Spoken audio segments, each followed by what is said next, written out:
Hello! It's National Poetry Month, in the time when months feel endless. So, what better way to celebrate poetry than to have it be in a month where the month can go on forever? I could think of worse things to celebrate this month. Um, okay, so I know some of you are not poetry fans. I was not always a poetry fan. I'm a diehard prose person. But somebody once told me in my MFA program that sometimes you need to stop treating poetry like poems. So sometimes you need to come to a poem like it's a photograph and stop asking the poem to tell you what it means, to stop digging for symbolism and just look at the poem and just let the poem be there.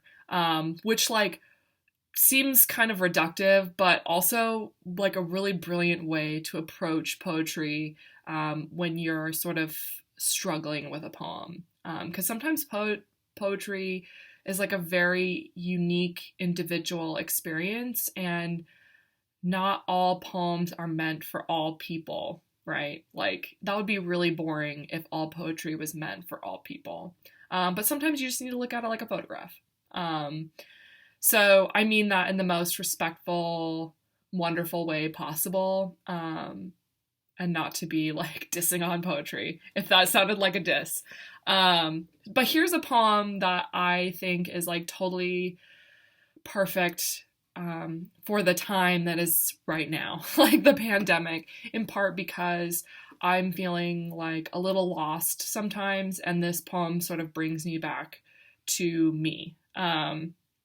So this poem is called Wild Geese, and it's by Mary Oliver. And I hope that you can find some of that, find yourself in the poem. Or maybe you just listen to it and let it wash over you, and that is okay too. So enjoy Wild Geese. You do not have to be good. You do not have to walk on your knees for 100 miles through the desert repenting. You only have to let the soft animal of your body love what it loves. Tell me about despair, yours, and I will tell you mine. Meanwhile, the world goes on.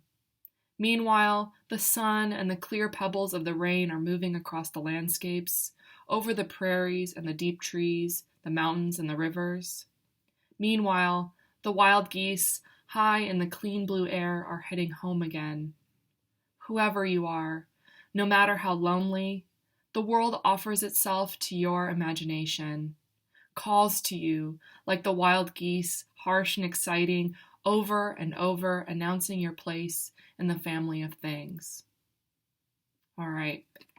Happy National Poetry Month. Share your poems with me. We can make this a thing. Be well, everyone.